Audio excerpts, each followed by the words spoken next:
ಪಶ್ಚಿಮ ಬಂಗಾಳದಲ್ಲಿ ಏನಾಗಬಹುದು ಎನ್ನುವಂತಹ ಕುತೂಹಲ ಎಲ್ಲರಲ್ಲೂ ಕೂಡ ಇತ್ತು. ಯಾಕಂದರೆ ಮಮತಾ ಬ್ಯಾನರ್ಜಿ ಸತತ 15 ವರ್ಷಗಳ ಕಾಲ ಅಲ್ಲಿ ಮುಖ್ಯಮಂತ್ರಿಯಾಗಿ ಆಡಳಿತವನ್ನು ಮಾಡಿದವರು. ಒಂದು ರೀತಿಯಲ್ಲಿ ಪ್ರಧಾನಿ ಮೋದಿ ವರ್ಸಸ್ ಮಮತಾ ದೀದಿ ಎನ್ನುವಂತಹ ನಿಟ್ಟಿನಲ್ಲಿ ಬೆಳವಣಿಗೆಗಳಾಗಿದ್ದನ್ನು ಗಮನಿಸಿದ್ದೀವಿ. ಕೇಂದ್ರ ಗೃಹ ಸಚಿವ ಅಮಿತ್ ಶಾ 15-20 ದಿನಗಳ ಕಾಲ ಪಶ್ಚಿಮ ಬಂಗಾಳದಲ್ಲಿ ಬೀಡು ಬಿಟ್ಟು ಚುನಾವಣೆಯನ್ನು ನಡೆಸಿದ್ರು. ನೀವು ಗಮನಿಸಬೇಕಾದ ಸಂಗತಿ ಅಂತ ಹೇಳಿದ್ರೆ, ಮೊದಲು ಕಾಂಗ್ರೆಸ್, ಅದಾದ ನಂತರ ಎಡಪಕ್ಷಗಳು, ಅದಾದ ನಂತರ ತೃಣಮೂಲ ಕಾಂಗ್ರೆಸ್ನ ಪ್ರಭಾವ, ಇದೀಗ ಬಿಜೆಪಿಯ ಪ್ರಭಾವ ಶುರುವಾಗ್ತಾ ಇರೋದು ಎಲ್ಲಿ? ಪಶ್ಚಿಮ ಬಂಗಾಳದಲ್ಲಿ. ಪಶ್ಚಿಮ ಬಂಗಾಳದಲ್ಲಿ ಇಂಥದ್ದೊಂದು ಬೆಳವಣಿಗೆಗಳಾಗ್ತಾ ಇದೆ. ಹಾಗಾದ್ರೆ ಬಿಜೆಪಿಯ ಈ ಹೋರಾಟ ಸಾಮಾನ್ಯವಾಗಿತ್ತ? ಖಂಡಿತ ಇಲ್ಲ. ನಾನು ಮಧ್ಯಾಹ್ನ ಕೂಡ ಮಾತನಾಡ್ತಾ ಇದ್ದೆ, 1952ರ ಲೋಕಸಭಾ ಚುನಾವಣೆಯಲ್ಲಿ ಬಿಜೆಪಿ ಅಂದರೆ ಅವತ್ತಿನ ಪಾರ್ಟಿ ಬಿಜೆಪಿ ಕೇವಲ 3 ಲೋಕಸಭಾ ಕ್ಷೇತ್ರಗಳಲ್ಲಿ ಗೆದ್ದಿತ್ತು. ಆ 3ರ ಪೈಕಿ 2ಅನ್ನು ಪಶ್ಚಿಮ ಬಂಗಾಳದಲ್ಲಿ ಗೆಲ್ಲೋದಕ್ಕೆ ಸಾಧ್ಯ ಆಗಿತ್ತು ಅವರಿಗೆ. ಏಕೆಂದರೆ ನಾನು ಆವಾಗಲೇ ಹೇಳಿದೆ, ಆ ಪಾರ್ಟಿಯನ್ನು ಕಟ್ಟಿದಂಥ ಶ್ಯಾಮ್ ಪ್ರಕಾಶ್ ಮುಖರ್ಜಿಯವರ ತವರು ರಾಜ್ಯ, ಗೆಲ್ಲೋದಕ್ಕೆ ಸಾಧ್ಯ ಆಗಿರಲಿಲ್ಲ. ಇದೀಗ ಅವರು ಗೆದ್ದಿದ್ದಾರೆ. ಹೆಂಗೆ ಸಾಧ್ಯ ಆಯಿತು? ಬಂಗಾಳದ ಮಣ್ಣಲ್ಲಿ ಇದೀಗ ಕಮಲ ಅರಳಿ ಬಿಟ್ಟಿದೆ. ಈಗ ನೀವು ಒಂದು ಪಟ್ಟಿ ಮಾಡಿ, ಬಿಜೆಪಿ ಇದುವರೆಗೂ ಕೂಡ ಯಾವ್ಯಾವ ರಾಜ್ಯಗಳಲ್ಲಿ ಸರ್ಕಾರವನ್ನು ರಚನೆ ಮಾಡೋದಕ್ಕೆ ಸಾಧ್ಯ ಆಗಿಲ್ಲ ಅಂತ ಹೇಳಿದ್ರೆ, ಪಂಜಾಬ್ ಬರುತ್ತೆ, ಪಶ್ಚಿಮ ಬಂಗಾಳ ಬರುತ್ತೆ, ಕೇರಳ ಬರುತ್ತೆ, ತಮಿಳುನಾಡು ಬರುತ್ತೆ, ಬೇರೆ ಬೇರೆ ರಾಜ್ಯಗಳು ಬರುತ್ತೆ. ಆ ಪಟ್ಟಿಗಳ ಪೈಕಿ ಇವತ್ತು ತಮಿಳುನಾಡು, ಪಶ್ಚಿಮ ಬಂಗಾಳ ಅಳಿಸಿ ಹೋಗ್ಬಿಡ್ತಾ ಇದೆ. ಯಾವ ಕಾರಣಕ್ಕೆ ಅಂತ ಹೇಳಿದ್ರೆ, ಇದೀಗ ಅವರು ಅಲ್ಲಿ ಅಧಿಕಾರವನ್ನು ರಚನೆ ಮಾಡ್ತಾ ಇದ್ದಾರೆ. ನಾನು ಅವಾಗಲೇ ಹೇಳ್ತಾ ಇದ್ದೆ, 1947ರಿಂದ 72ರ ತನಕ ಕಾಂಗ್ರೆಸ್ನ ಯುಗ ಇತ್ತು. ಅಲ್ಲಿ ನಾಯಕತ್ವ ಹೋಯಿತು, ಕಾಂಗ್ರೆಸ್ ಅಸ್ತಿತ್ವ ಮುಗಿದೋಯ್ತು. 1977ರಿಂದ 2011ರ ತನಕ ಎಡರಂಗ ಸತತ 34 ವರ್ಷಗಳ ಕಾಲ ಎಡಪಕ್ಷಗಳಲ್ಲಿ ಆಡಳಿತವನ್ನು ಮಾಡ್ತಾ ಇದ್ದು. ಯಾರ್ಯಾರು? ಜ್ಯೋತಿ ಬಸು ಆಗಿರ್ಬೋದು, ಬುದ್ಧದೇವ್ ಭಟ್ಟಾಚಾರ್ಯ ಆಗಿರ್ಬೋದು, ಇವರೆಲ್ಲರ ಆಡಳಿತ ಇತ್ತು. 2011ರಿಂದ 26ರ ತನಕ ಟಿಎಂಸಿ ಇತ್ತು. ಟಿಎಂಸಿ ತೃಣಮೂಲ ಕಾಂಗ್ರೆಸ್ ಬಂತು. ಅದಾದ ನಂತರ ಇದೀಗ 2026ರಿಂದ ಬಿಜೆಪಿ, ಭಾರತೀಯ ಜನಸಂಘದ ಸ್ಥಾಪಕ ಶ್ಯಾಮ್ ಪ್ರಕಾಶ್ ಮುಖರ್ಜಿಯವರ ಕನಸು ಇವತ್ತು ಈಡೇರಿತು ಅಂತ ಬಿಜೆಪಿಯವರು ಮಾತನಾಡ್ತಾ ಇದ್ದಾರೆ. ಯಾವ ಕಾರಣಕ್ಕಾಗಿ? ಅಧಿಕಾರವನ್ನು ಹಿಡಿದಿದ್ದರ ಕಾರಣಕ್ಕಾಗಿ.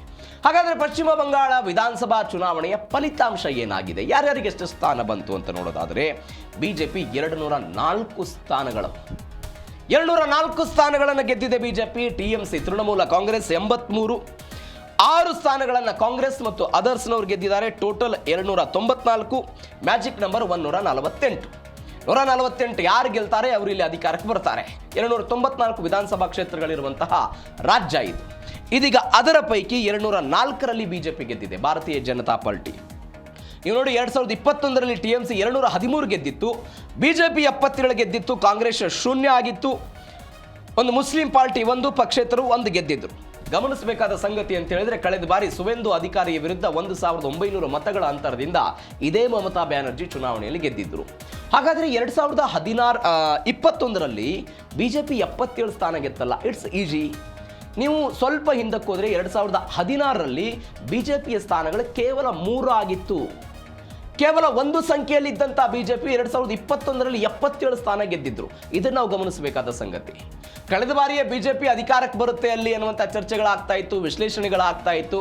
ಅವೆಲ್ಲದರ ಹೊರತಾಗಿಯೂ ಕೂಡ ಕಳೆದ ಬಾರಿ ಟಿಎಂಸಿ ಅಧಿಕಾರಕ್ಕೆ ಬಂದಿತ್ತು. ಆದರೆ ಈ ಬಾರಿ ಹಾಗೆ ಆಗಿಲ್ಲ. ಒಂದು ಸ್ವಪ್ರತಿಷ್ಠೆಯಾಗಿ ಬಿಜೆಪಿ ಅದನ್ನು ತೆಗೆದುಕೊಳ್ತಾ ಹೋಯಿತು. ಬಂಗಾಳದ ಅಸ್ಮಿತೆ, ಬಂಗಾಳದಲ್ಲಿ ಆಗುವಂತಹ ವಲಸೆ ಬೆಳವಣಿಗೆಗಳು, ಬಂಗಾಳದಲ್ಲಿ ಆಗ್ತಾ ಇದ್ದಂಥ ಭ್ರಷ್ಟಾಚಾರ, ಟಿಎಂಸಿ ವಿರೋಧದ ರಾಜಕಾರಣ, ಅಲ್ಲಿ ಆಗುವಂತಹ ಗುಂಡಾ ಬೆಳವಣಿಗೆಗಳು ಎಲ್ಲವನ್ನು ಕೂಡ ಜನರ ಮುಂದೆ ಇಡೋ ಪ್ರಯತ್ನವನ್ನ ನಾವು ಮಾಡಿದ್ದೀವಿ ಅಂತ ಬಿಜೆಪಿ ನಾಯಕರು ಹೇಳ್ತಾ ಇದ್ದಾರೆ. ಇದರ ಭಾಗವಾಗಿ 204 ಸ್ಥಾನಗಳಲ್ಲಿ ಇದೀಗ ಅವರು ಗೆದ್ದಿದ್ದಾರೆ. ಇದು ಪಶ್ಚಿಮ ಬಂಗಾಳದ ಫಲಿತಾಂಶ ಆಯಿತು. ಹಾಗಾದರೆ 2021 ಮತ್ತು 2026ರ ಫಲಿತಾಂಶ ಏನು ವ್ಯತ್ಯಾಸ ಇದೆ? 5 ವರ್ಷಗಳಲ್ಲಿ ಏನೇನು ವ್ಯತ್ಯಾಸ ಆಗಿದೆ? 2021ರಲ್ಲಿ 213 ಸ್ಥಾನಗಳನ್ನು ಟಿಎಂಸಿ ಗೆದ್ದಿತ್ತು. ನಾನು ಅವಾಗಲೇ ಹೇಳಿದ ಹಾಗೆ ಟಿಎಂಸಿ ಗೆದ್ದಿತ್ತು. ಆದರೆ ಈ ಬಾರಿ ಅದರ ಕುಸಿತ ಆಗಿದ್ದನ್ನು ನಾವು ನೋಡ್ತಾ ಇದ್ದೀವಿ. ಎಕ್ಸಿಟ್ ಪೋಲ್ಗಳ ಲೆಕ್ಕಾಚಾರವನ್ನು ಕೂಡ ಮೀರಿ ಭರ್ಜರಿ ಸಾಧನೆಯನ್ನು ಬಿಜೆಪಿ. ಹಲವು ಸಮೀಕ್ಷೆಗಳು ಬಿಜೆಪಿ 120ರಿಂದ 130 ಸ್ಥಾನ ಗೆಲ್ಬಹುದು ಅಷ್ಟೇ, ಅಧಿಕಾರಕ್ಕೆ ಬರೋದಿಲ್ಲ ಅಂತ ಕೆಲವು ಸಮೀಕ್ಷೆಗಳು ಹೇಳಿತ್ತು. ಆದರೆ ಇಲ್ಲಿಯೂ ಕೂಡ ಬದಲಾವಣೆಯನ್ನು ಬಯಸಿದ್ರು. ನೀವು ನೋಡಿ, ಒಂದು ಸರ್ಕಾರ ಒಂದು 10 ವರ್ಷ ಅಥವಾ 2 ಆಡಳಿತ ಆದಮೇಲೆ ಒಂದು ಆಂಟಿ ಇನ್ಕಮೆನ್ಸಿ ಅನ್ನೋದು ಶುರುವಾಗುತ್ತೆ, ಆಡಳಿತ ವಿರೋಧಿ ಅಲಿ ಅನ್ನೋದು ಶುರುವಾಗುತ್ತೆ. ನಮಗೆ ಕರ್ನಾಟಕದ ಉದಾಹರಣೆಗೆ ಬಂದರೆ 1985ರ ದಶಕದಿಂದ ಇಲ್ಲಿಯ ತನಕವೂ ಕೂಡ ಪ್ರತಿ ಬಾರಿ ಸರ್ಕಾರ ಬದಲಾಗುತ್ತೆ. ಅದು ಜನತಾ ಸರ್ಕಾರ ಆಗಿರ್ಬೋದು, JDS ಆಗಿರ್ಬೋದು, BJP ಆಗಿರ್ಬೋದು, ಕಾಂಗ್ರೆಸ್ ಆಗಿರ್ಬೋದು.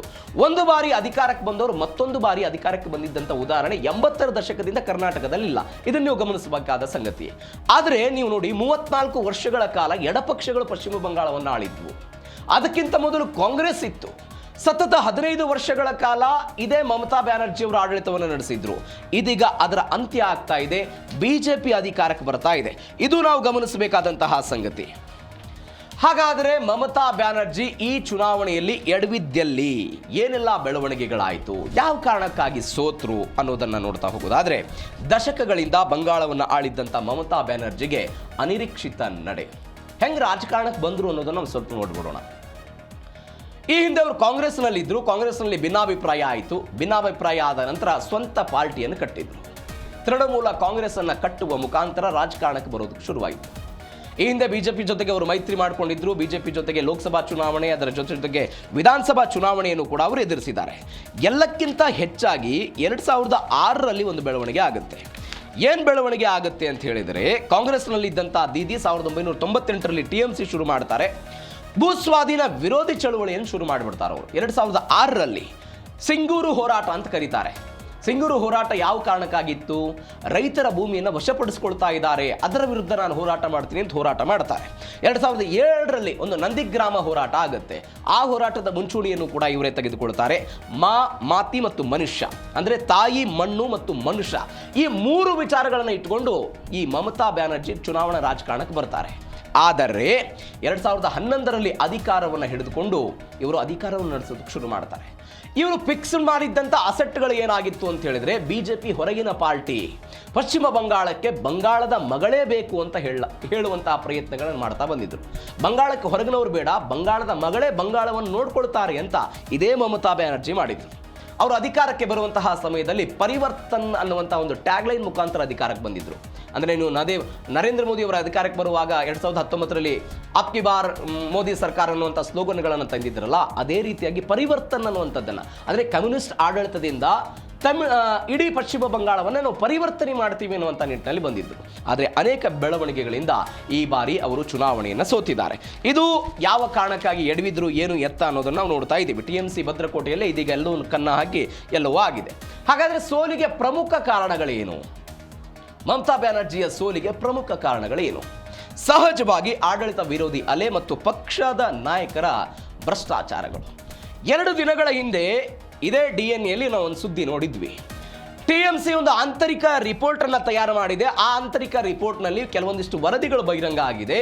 ಅದರಲ್ಲಿ ಕೆಲವೊಂದಿಷ್ಟು ಪಕ್ಷ ವಿರೋಧಿ ಚಟುವಟಿಕೆಗಳಾಗಿದೆ. ಆ ಕಾರಣಕ್ಕಾಗಿ ನಮಗೆ ಸೋಲಾಗುತ್ತೆ ಅಂತ. ಆಡಳಿತ ವಿರೋಧಿ ಅಲೆ ನಾನು ಅವಾಗಲೇ ಹೇಳಿದೆ, 2 ಆಡಳಿತ ಆದಮೇಲೆ ಸಹಜವಾಗಿ ವಿರೋಧಿ ಅಲೆ ಬಂದ್ಬಿಡುತ್ತೆ. ಅದು ಕೂಡ ಆಗಿದೆ. ಅತಿಯಾದ ಮುಸ್ಲಿಂ ತುಷ್ಟೀಕರಣ, ಇದನ್ನು ನಾವು ಗಮನಿಸಬೇಕಾದಂತಹ ಸಂಗತಿ. ಯಾಕೆ ಅಂತ ಹೇಳಿದರೆ, ಪರಿವರ್ತನ್ ಮುಖಾಂತರ ಅಧಿಕಾರಕ್ಕೆ ಬಂದಂತಹ ದೀದಿ ಕೈಗಾರಿಕೆಗಳ ಬೆಳವಣಿಗೆಗೆ ಬಿಡಲಿಲ್ಲ, ಅಲ್ಲಿ ದೊಡ್ಡ ಮಟ್ಟದ ಉದ್ಯೋಗಾವಕಾಶಗಳು ಸಿಗಲಿಲ್ಲ. ಇದರ ವಿರುದ್ಧ ಯುವಕರೆಲ್ಲ ರಸ್ತೆಗೆ ಬಂದು ಪ್ರತಿಭಟನೆ ಮಾಡೋದಕ್ಕೆ ಶುರುವಾಯಿತು. ಉದ್ಯೋಗ ಸಿಗ್ತಾ ಇಲ್ಲ ನಮಗೆ, ಉದ್ಯೋಗ ಕೊಡಿ ಅಂತ ದೀದಿ ಸರ್ಕಾರದ ವಿರುದ್ಧ ಪ್ರತಿಭಟನೆ ಮಾಡೋದಕ್ಕೆ ಶುರುವಾಯಿತು. ಇದು ಕೂಡ ದೊಡ್ಡ ಸೆಟ್ ಬ್ಯಾಕ್ ಆಯಿತು. ನೀವು ಪಶ್ಚಿಮ ಬಂಗಾಳ ಅಂತ ಹೇಳಿದ್ರೆ ಈ ಹಿಂದೆ ಬಿಹಾರ ನೆನಪಾಗ್ತಿತ್ತಲ್ಲ, ಹಿಂಸಾಚಾರ, ಅದೇ ಮಾದರಿಯಲ್ಲಿ ಪಶ್ಚಿಮ ಬಂಗಾಳ ಅಂತ ಹೇಳಿದ್ರೆ ಹಿಂಸಾಚಾರ ಅನ್ನೋದು ಶುರುವಾಯಿತು. ಕೈಗಾರಿಕೆಗಳ ಬೆಳವಣಿಗೆ ಆಗಲಿಲ್ಲ, ಇವೆಲ್ಲವೂ ಕೂಡ ಆಯಿತು. ಇದರ ಜೊತೆಗೆ ಮುಸ್ಲಿಂ ತುಷ್ಟೀಕರಣ ಹೇಗಾಯಿತು ಅಂತ ಹೇಳಿದ್ರೆ, ಮುಸ್ಲಿಂ ಧರ್ಮಗುರುಗಳಿಗೆ ಪ್ರತಿ ತಿಂಗಳು ಅವರಿಗೆ ಮಾಶಾಸನ ಕೊಡೋದಕ್ಕೆ ದೀದಿಯವರು ಮುಂದಾಯಿತು. ಇದನ್ನು ಕೂಡ BJP ಅವರು ವಿರೋಧ ಮಾಡಿದರು. ಮತ್ತೊಂದು, ಪಶ್ಚಿಮ ಬಂಗಾಳ ಅಂತ ಹೇಳಿದ್ರೆ ಐತಿಹಾಸಿಕ ದುರ್ಗಾ ಪೂಜೆ ನಡೆಯುತ್ತಲ್ಲಿ. ಆ ದುರ್ಗಾ ಪೂಜೆಯ ಸಮಯದಲ್ಲಿ ಅಲ್ಲಲ್ಲಿ ದಾಳಿಗಳಾಗಿದ್ದನ್ನು ನಾವು ಗಮನಿಸಿದ್ದೀವಿ. ಒಂದು ಐತಿಹಾಸಿಕ ಹಬ್ಬ ಅದು ದುರ್ಗಾ ಪೂಜೆ. ಪಶ್ಚಿಮ ಬಂಗಾಳ ಅಂತ ಹೇಳಿದ್ರೆ ದುರ್ಗೆಯನ್ನು ಪ್ರತಿಷ್ಠಾಪನೆ ಮಾಡಿ ಅವರಿಗೆ ಪೂಜೆ ಮಾಡುವಂತಹ ಪದ್ಧತಿ. ಆದರೆ ಮೊಹರಂ ಇದೆ ಅನ್ನುವ ಕಾರಣಕ್ಕಾಗಿಯೇ ಪಶ್ಚಿಮ ಬಂಗಾಳದಲ್ಲಿ ದುರ್ಗೆಯ ವಿಸರ್ಜನೆಗೆ ಅವಕಾಶ ಮಾಡೋದಕ್ಕೆ ಕೊಡ್ತಾ ಇರಲಿಲ್ಲ. ಇದರ ವಿರುದ್ಧವೂ ಕೂಡ BJP ಹೋರಾಟ ಮಾಡೋದಕ್ಕೆ ಶುರುವಾಯಿತು. ಇವೆಲ್ಲದರ ಪರಿಣಾಮ ಇವತ್ತು ದೀದಿ ಪಶ್ಚಿಮ ಬಂಗಾಳದಲ್ಲಿ ಸೋತಿದ್ದಾರೆ ಎನ್ನುವಂಥ ವಿಶ್ಲೇಷಣೆಗಳು ಬರ್ತಾ ಇದೆ. ಇದರ ಜೊತೆಗೆ ಮತ್ತೊಂದು ಬೆಳವಣಿಗೆ ಅಂತ ಹೇಳಿದರೆ, ಪಶ್ಚಿಮ ಬಂಗಾಳದಲ್ಲಿ ನಡೆದಂತಹ ಮಹಾ ತಿರುವು ಯಾವುದು, ಯಾವ ತಿರುವಿನಿಂದ ಈ ಸೋಲನ್ನು ಕಂಡ್ರು ಅನ್ನೋದನ್ನು ನೋಡ್ತಾ ಹೋದರೆ, ಸಂದೇಶ್ ಖಾಲಿ ಘಟನೆ ಮತ್ತು ಕಾನೂನು ಸುವ್ಯವಸ್ಥೆ ವೈಫಲ್ಯದ ದೊಡ್ಡ ಪರಿಣಾಮ. TMCಯ ನಾಯಕ ಸಂದೇಶ್ ಖಾಲಿ ಮಹಿಳೆಯರಿಗೆ ಲೈಂಗಿಕ ಕಿರುಕುಳವನ್ನು ಕೊಟ್ಟಿದ್ದಾರೆ, ಅದರ ಜೊತೆಗೆ ಬಡವರ ಭೂಮಿಯನ್ನ ಅತಿಕ್ರಮಣ ಮಾಡಿದ್ದಾರೆ ಎನ್ನುವಂಥ ಸುದ್ದಿ. ಭೂಮಿಯನ್ನ ಅತಿಕ್ರಮಣ ಮಾಡಿದ್ದಾರೆ ಎನ್ನುವಂಥ ಸುದ್ದಿ 2024ರಲ್ಲಿ ಇದು ಬಂತು. ಟಿಎಂಸಿ ಮುಖಂಡ ಶೇಖ್ ಶಹಜಾನ್ ಮತ್ತು ಸಹಚರರು ಲೈಂಗಿಕ ಕಿರುಕುಳವನ್ನು ಕೊಟ್ಟಿದ್ದಾರೆ ಅಂತ ಒಂದು ಹಳ್ಳಿಯ ಮಹಿಳೆಯರೆಲ್ಲ ಆರೋಪ ಮಾಡಿಬಿಟ್ರು. ಇದರ ಜೊತೆಗೆ ಅವರು ಹೇಳಿದರು, ರೈತರು ಮತ್ತು ಬಡವರ ಭೂಮಿಯನ್ನು ಅವರು ನುಂಗಿ ನೀರು ಕುಡಿದ್ಬಿಟ್ಟಿದ್ದಾರೆ, ಹೀಗಾಗಿ ಅವರ ವಿರುದ್ಧ ಕ್ರಮ ಆಗಬೇಕು ಅಂತೆಲ್ಲ ಶುರುವಾಯಿತು. ಅದಾದ ನಂತರ ಇದು ಕೇವಲ ಒಂದು ಹಳ್ಳಿಯ ಸಮಸ್ಯೆಯಾಗಿ ಉಳಿಲಿಲ್ಲ, ಇಡೀ ಪಶ್ಚಿಮ ಬಂಗಾಳದಲ್ಲಿ ವ್ಯಾಪಕವಾಗಿ ಇದು ಹಬ್ಬಕ್ಕೆ ಶುರುವಾಯಿತು. ಇದನ್ನು ಅಮಿತ್ ಶಾ ತಮ್ಮ ಚುನಾವಣೆಯ ಪ್ರಚಾರದ ಸಮಯದಲ್ಲಿ ಒಂದು ಹೇಳಿಕೆಯನ್ನು ಕೊಡ್ತಾ ಬಂದರು. ಸಂದೇಶ್ ಕಾಲಿ ಎನ್ನುವಂತಹ ವ್ಯಕ್ತಿ ಟಿಎಂಸಿಯಲ್ಲಿದ್ದಾರೆ, ಇವರಿಂದ ಬಡವರಿಗೆ ಅನ್ಯಾಯ ಆಗ್ತಾ ಇದೆ, ಹೀಗಾಗಿ ಇವರಿಂದ ರಕ್ಷಣೆ ಸಿಗಬೇಕಾಗಿದೆ ಎನ್ನುವಂಥ ಹೇಳಿಕೆಯನ್ನ ಇದೇ ಅಮಿತ್ ಶಾ ಅವರು ಹೇಳ್ಕೊಡ್ತಾ ಬಂದರು. ಇದರ ಪರಿಣಾಮವಾಗಿ ಇದೀಗ ಪಶ್ಚಿಮ ಬಂಗಾಳದಲ್ಲಿ ಯಾರು ಗೆದ್ದಿದ್ದಾರೆ? ಬಿಜೆಪಿ ಗೆಲ್ಲೋದಕ್ಕೆ ಸಾಧ್ಯ ಆಗಿದೆ. ಇದರ ಜೊತೆಗೆ ಅನೇಕ ಸಚಿವರ ಮನೆಯಲ್ಲಿ ಕೋಟ್ಯಾಂತರ ರೂಪಾಯಿ ಹಣ ಸಿಕ್ತು, ಜನಾಕ್ರೋಶದ ರೀತಿ ದೊಡ್ಡದಾಗಿತ್ತು. ಇದರ ಜೊತೆಗೆ ಮಧ್ಯಮ ವರ್ಗಕ್ಕೆ ಟಿಎಂಸಿಯಿಂದ ಬೇಸತ್ತು ಹೋಗ್ಬಿಟ್ಟಿದ್ರು. ಇವೆಲ್ಲದರ ಪರಿಣಾಮ ಬಿಜೆಪಿ ಮೊಟ್ಟ ಮೊದಲ ಬಾರಿಗೆ ಪಶ್ಚಿಮ ಬಂಗಾಳದಲ್ಲಿ ಸರ್ಕಾರವನ್ನು ರಚನೆ ಮಾಡೋದಕ್ಕೆ ಸಾಧ್ಯ ಆಗಿದೆ. ಇದು ಪಶ್ಚಿಮ ಬಂಗಾಳದ ಕತೆ.